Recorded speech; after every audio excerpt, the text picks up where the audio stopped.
responsible for any content, information, or opinions expressed. User bears full responsibility for their reliance on such content, information, or opinions. Ant2.tv presents You and Your Doctor, teaching you to live a longer and healthier life. Proudly sponsored by All County Healthcare, where people are the heart of our business. All County Healthcare is a Medicare certified agency where one call will service all your home care health needs. For more information, call 954-717-7027 or visit our website, allcountyhealthcare.com. Now, let's get informed to living a longer and healthier life. Here is your host for today's show. Loud too. So. Welcome back to another episode of You and Your Doctor, sponsored by All County Healthcare. We are a certified home health care agency servicing Palm Beach County, Broward, and Miami-Dade. You can reach us directly at 954-717-7027. I am your host, Louise Gomez, and tonight we have Dr. Dennys Reyes, and he is an interventional neurologist. And you can find him right here in Palm Beach Neuroscience Institute, 2 different locations, 8756 Boynton Beach Boulevard, Suite 2500, and the phone number is 561-499-7551. And then the Delray location, 16215 South Jog Road, Suite 204, Delray Beach, Florida, 33446.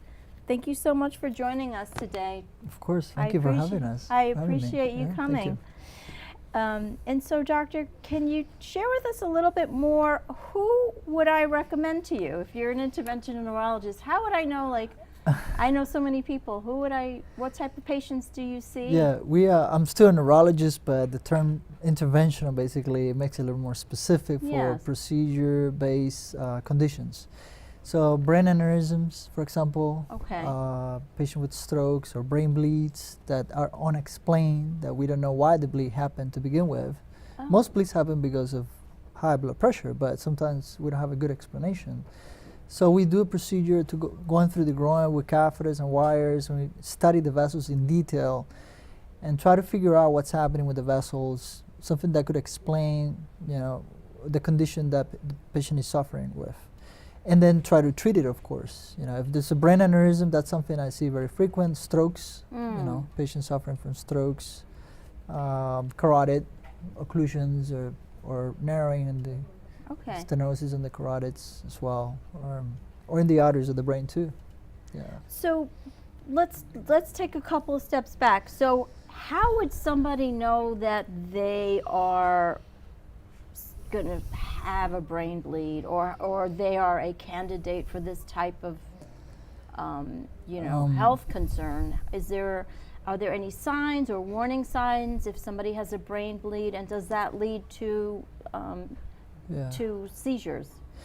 It all seems, just like you said there, it's somewhat interconnected. Having a brain bleed is high risk for seizures, but how can you predict that you're going to have a brain bleed? That's very difficult, actually. Overall, the spectrums with strokes, 87% of strokes are usually ischemic, meaning the vessel is shutting down, and there's lack of blood flow in a part of the brain, and only about 13% of patients will actually have a bleed, unless they fell to the ground and had a bleed because they had a trauma to the head. So it's really hard to predict that they're going to have that. But certainly they can prevent it by taking care of the risk factors: blood pressure, cholesterol, sugar problems. Someone with those 3 risk factors, let's say uncontrolled, high blood pressure uncontrolled, sugar uncontrolled, and also cholesterol, they will have a high risk to something like this, a brain bleed, even a heart attack, right? Right, of course, sure. That's the high risk category. Yeah. So, do you get referrals from other doctors, or can we see you? Can someone see you directly without a referral? Typically, I think they do need a referral from primary doctors, but there are some leeways. There are certain scenarios that I believe they don't need a referral. That's not my expertise, but yeah. So would a person need a CAT scan to detect? Because I actually have a friend who just found out she has a brain blade and had a seizure. Oh, really? That's why I'm asking. Gotcha. And so I think she was getting some type of a scan. Yeah. I remember correctly, some type of CT scan or something? CT scans are pretty good actually Are for when the bleed is very recent, very fresh. Okay. Let's say the typical scenario is somebody with a severe headache, worst headache of their life, Oh, and they have wow. nausea and vomiting. Okay. Now they can also have weakness on one side of their body, they could lose their vision, they can have speech problems or dizziness, you know. It sounds like a stroke almost. Yeah, Similar, no? they all kind of Yeah. sound, but when they have nausea and vomiting and a lot of headaches, Okay. it usually has a tendency towards a bleed kind of scenario. So when you do a CAT scan right away, you can actually see the Okay. bleed there. Oh, okay. The MRI is actually a more detailed tool Mm-hmm. and you're more refined. You can measure the bleed and get the volume of the bleed a little better. You get more information from an MRI. I see. But for a CAT scan it's pretty good. Okay. Pretty good tool to begin with. Yeah. You know? So this is my question, and I always seem to want to ask. Actually, I want to give our phone number out. If anybody's listening and you want to call in and ask Dr. Reyes any questions, please call 888-994-4995, Studio A as in Apple. I'll repeat, 888-994-4995, Studio A. He'll be able to answer your questions. So my question is, I know you said high risk, cholesterol, sugar, and high blood pressure. My question is, what are as far as genetics are concerned, what if a person doesn't necessarily have those factors? Those factors. Could this be genetic? Like, for example, my mother unfortunately had an aneurysm. I know she had high blood pressure, but I always wonder, is that genetic or how does that work? We haven't been able to identify a specific gene yet, okay. To correlate, to consistently find in every, patient that has a brain aneurysm. We do know that there are certain susceptibilities, like having polycystic kidney disease. Oh. Somebody carries kidneys that has a lot of cysts. Interesting. That condition itself seems to be linked to a higher risk of having brain aneurysm. It doesn't mean that you're going to have it. Right, but you have a higher risk. A high risk, yeah. Or you have a sibling, yes, a direct family member Okay. that suffered from a brain aneurysm in their past. I recently had a patient to the hospital, and her mother had a brain aneurysm. Wow. But there is no way for us to prove Right, genetically, right. Sure. that they're linked. But we know there's a tendency, I would say, that could Sure. potentially run in the family, yes, yeah.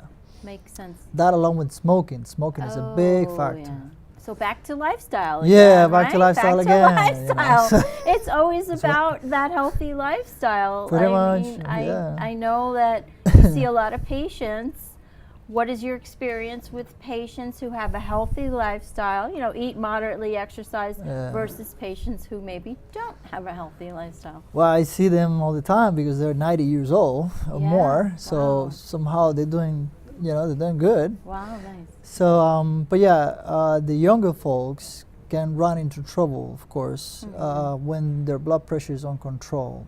Sure. Having a systolic blood pressure in the 140s for over 10 years, 20 years can cause more problems than having, blood pressure up to 180 one day or 200, Sure. for whatever reason. But yeah, that's the big scenario. But yeah, blood pressure is one of the biggest. 80% of the strokes are related to blood pressure problems. 80% of the strokes that we see is usually blood pressure related. Yeah. So, if we take it back a notch, why is it that a person is suffering? I know I'm asking you questions. You're probably like, there's a million answers to all these questions, but Of course.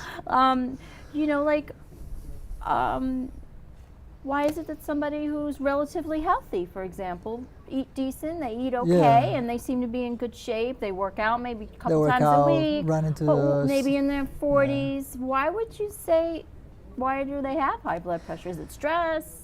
Is Yeah, I mean, stress is a big factor, Yeah. of course. Not having good sleep, for example, or there are certain scenarios where you could carry genetic condition in your blood that makes your blood kind of thick with I a tendency to form clots, I see. or you might have a heart arrhythmia that you don't know about, such as hypertrophy of the ventricles and one of the ventricles. So every time your heart is beating, it's pumping too much blood.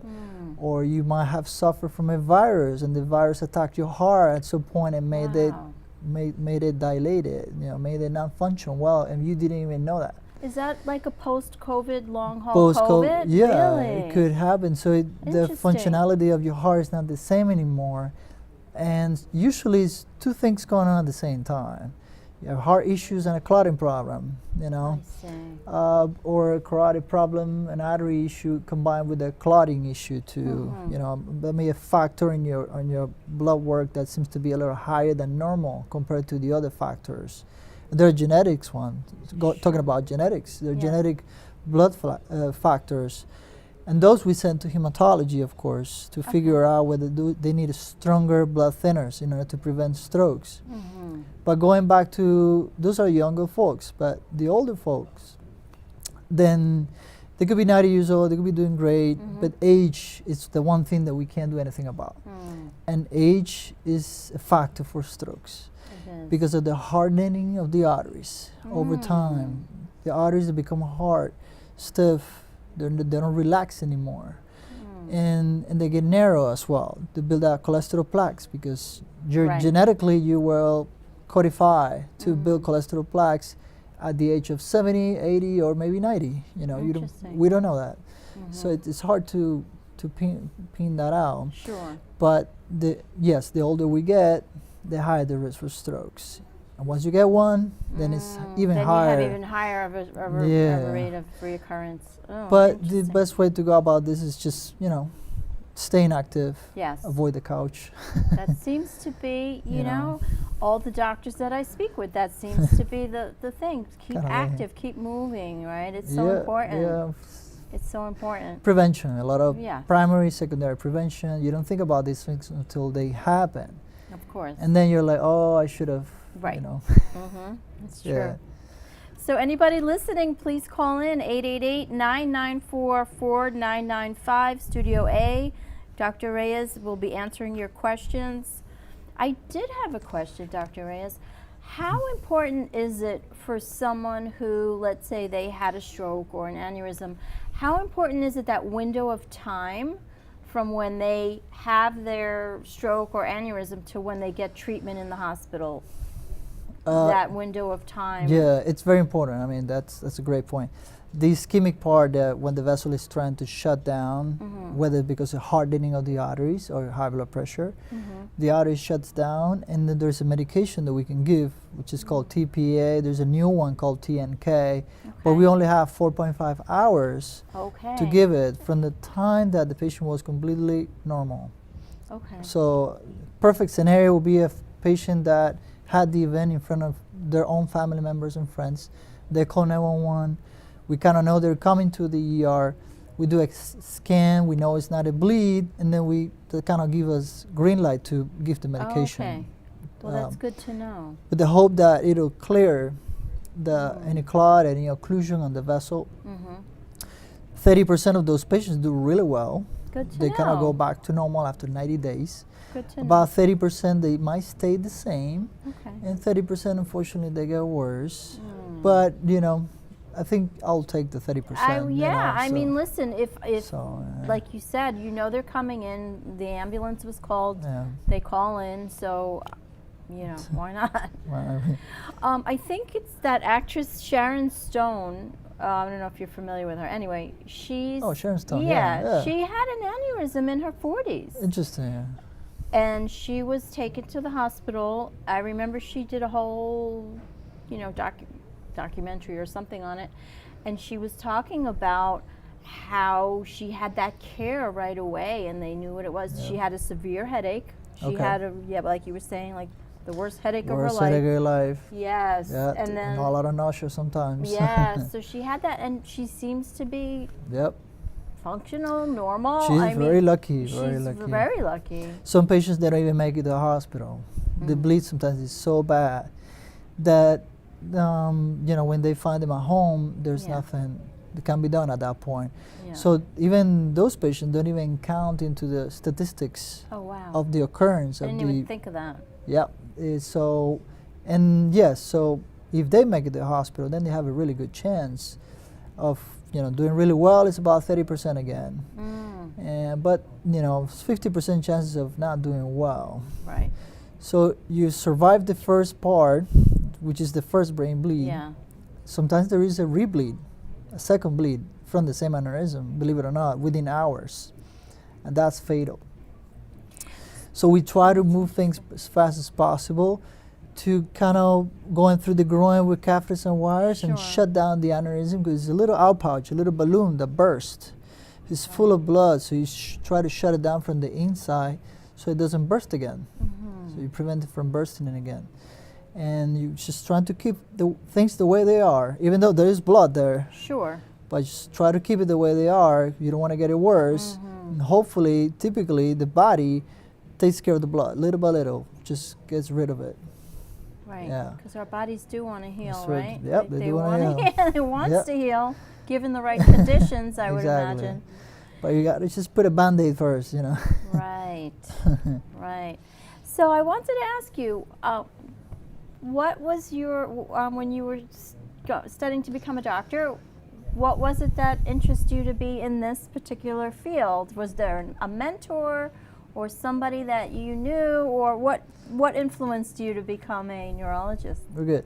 Yeah, no, so I had a patient back in original country, Cuba, that transported my patient had a brain aneurysm as well, brain bleed, transported the patient, went with the patient for a procedure. And that's how I learned about the procedure, as a medical student. I was like, wow, okay. So you could really do something about it. Back then, there was not much information about the procedures regarding brain aneurysm, except in the U.S. Right. But I was going to ask you, how advanced was Cuba as far as that technology? They would do diagnostics, Okay. Diagnostics meaning not fixing the problem itself, but they will do the diagnostic part of it. And then in the Dominican Republic, then they were actually repairing aneurysm. Oh. Yeah. So I met Dr. Suazo there. He was actually the first neurosurgeon coming from Argentina, training in endovascular procedure. And he was probably the first one, actually. I think he's the first one doing endovascular procedures in Santo Domingo, in the Dominican Republic. Yeah. Nice. So he mentored me. I did my thesis on it. Nice. On brain aneurysms. Nice. And here I am. So yeah, that's, I always like to ask, because there's usually a mentor or somebody that you really. There is a mentor. Yeah. So we have a quick commercial break. When we come back, we'll finish that conversation. Great, thank you. Okay.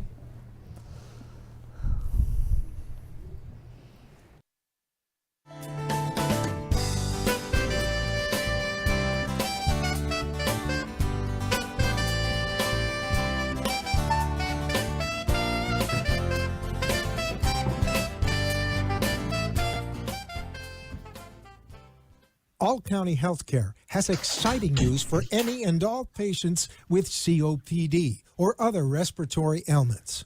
Listen to what renowned pulmonologist Dr. Keith Robinson has to say. Hello, I'm Dr. Keith Robinson, board-certified pulmonologist, medical director at Fusion Health Pulmonary Rehabilitation, and a board member with the American Lung Association of South Florida. We have exciting news for patients with COPD. We now offer IPV therapy at home, which has been demonstrated to improve airway clearance, decrease hospitalization, and improve quality of life of patients with COPD. Please call All County Healthcare for more information about this FDA-approved therapy.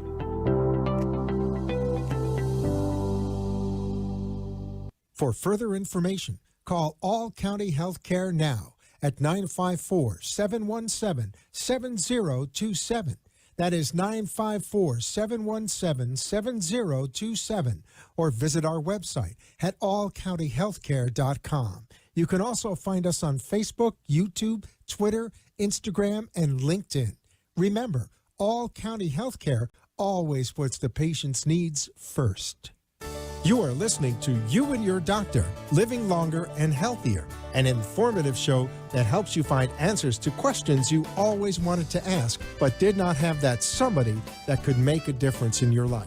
Call into the show if you have a question at 888-565-1470, and we will put you on the air to inform all our listeners. Now, back to our show. That's so funny. Welcome back to You and Your Doctor. And we are here today with Dr. Reyes. And I want anybody to call in, anybody who's interested. 888-994-4995, Studio A. He is an interventional neurologist. So a couple of quick questions as far as, let's say, early adult onset ADHD and dementia. Maybe those are some topics. Do you see any, it seems to be that more adults are realizing, oh, I have ADD, or I did a test, I have ADHD. Are they coming to you maybe wanting to know more about that, or what is your experience? Yeah, I see more than I thought so, because patients, they don't just come for stroke most of the time. They will come for stroke, but they'll also have headaches, or migraines or memory problems. Yeah, we're going to talk about memory. So when they open the box of memory problems already, I'm thinking, okay, could there be some early dementia? Is there something that I could do for them and kind of guide them into the route? We do have a memory specialist in our office. Good. They'll do an assessment there. You can do an assessment. Yeah, and he's have new trials going on too as well for memory. And so he's trying to enroll mild cognitive, early dementia cases, early memory problems. But it's funny because these memory conditions we might actually be confusing with early ADHD, which is kind of a different subject, completely different subject. Yeah. But they seem to be colliding in a way. Interesting. Yeah, so ADHD in the adult, it's never been diagnosed that way. It's usually in a child, right? Yes. Think about ADHD, it's a child. It's a child problem. But I It's a think kid what's problem, happening, if I can interrupt you really quickly, I think what's happening, there are a lot more places online where you get an alert. Do a test right now online. See if you have adult ADD or ADHD. That's right. So I think more people are curious, oh, do I have that? So that's right. So maybe I don't have dementia. They might be asking themselves, right? Yes. Maybe I just have ADHD. So, and it's funny because they can have, attention deficit, which kind of happens in memory, dementia problems. They're forgetful. I mean, they're losing stuff. They can become a little bit fidgeting about things. I mean, they can have anxiety issues. They can have sleep problems. And some of those things, we see them in memory problems, right? Sure. Same token, somebody that has depression and anxiety, if they're taking medication, they can have memory problems. Oh, interesting. Because medications, they might not be working well for them, and depression is a factor for memory problems too. So all these conditions are interconnected in a way. But ADHD, it seems to be more linked to someone that was already diagnosed with ADHD when they were a child. So 60% of those patients had ADHD when they were a child. So it's almost like what happened in their past, it's actually coming back to life as they're getting older. So I was ADHD before, I was able to overcome it, did well, but now it's coming back. So that's kind of the feeling. It also seems to be obscured or masked by somebody that has a high IQ. Oh. Yep, if you have a high IQ, you can mask those symptoms very well. Okay. You can get by. But once it's affecting your social life, your work, your friends, your family, it affects two of the environments. If it affects two of those environments, then it's automatically a problem. Right. It's a problem, and then it needs to be addressed. Okay. Yeah. Good. And then that's what, you want to start with the healthy part of our lifestyle. So again, diet, of course, exercising, sleep hygiene. Important. Yeah, sleep hygiene. Important. If you don't get your rest, 8 hours sleep, those chemicals in your brain, they're not recharged. The sleep is so important. Yeah, and they even say a couple hours before, stop the phone and the blue computer, don't have a large meal before. or alcohol Yeah. to go to sleep. I'm going to drink alcohol to go to sleep. I mean, that might not sound a good idea. Or a Yeah. large meal, you know. Yeah. Not coffee. Can't have coffee. Right. So, yeah. And then you try to do what you can with those lifestyle changes. And then, of course, that you adjust coping mechanism with behavioral therapy, meaning you go to psychologists, try to get some advice. And then there's medications, of course, you know, but Sure. like amphetamines, you know. Wow. Yeah. So, Doctor, we have about 2 minutes left. Can you just share with us maybe what makes the doctor-patient experience unique at your office? Oh, Because I know it's unique. So maybe you want to share with us a little bit about that in the next 2 minutes. Well, like I said before, I mean, most patients, they come for a condition, they come with an idea. I'm going to see Dr. Reyes for, I don't know, brain aneurysm. But they come to me, and I see them as a patient, you know. I don't see them as a brain aneurysm in front of me. See. You know, treat them as a whole person. As a whole person. So I go through the whole past medical history. What's happening with you? What are conditions that you have? High blood pressure, cholesterol. How are those things, you know? What is your lifestyle? What is your diet? What is your exercise looks like? And then if they have some other issues like, you know, depression, anxiety, or maybe they have sleep problems. If they have sleep problems, automatically it clicks for me. I'm going to try to send them for a sleep study. I see. You know, Yeah. because if I fix the sleep, I might be able to fix some other things as well. So true. If I'm able to help them with, you know, and guide them into addressing some of these conditions, then they might feel overall, it might feel better. And, you know, I feel all of them interconnected. You know, sleep is so important. Sleep apnea can cause your blood pressure to go high. Oh, true. Your cholesterol too, your sugar. You can have headaches. Yeah. You can have memory problems. I mean, they all seem to be interconnected in a way. So yeah, I'd see them as a whole picture. You know, just not see them as a brain aneurysm or a stroke. You know, and try to help them as much as possible. Yeah. Thank you so much for coming to the show. course. I'm going to give your number again if anybody's out there and they need to see Dr. Reyes, an interventional neurologist right here at Palm Beach Neuroscience Institute. Please reach out, 561-499-7551.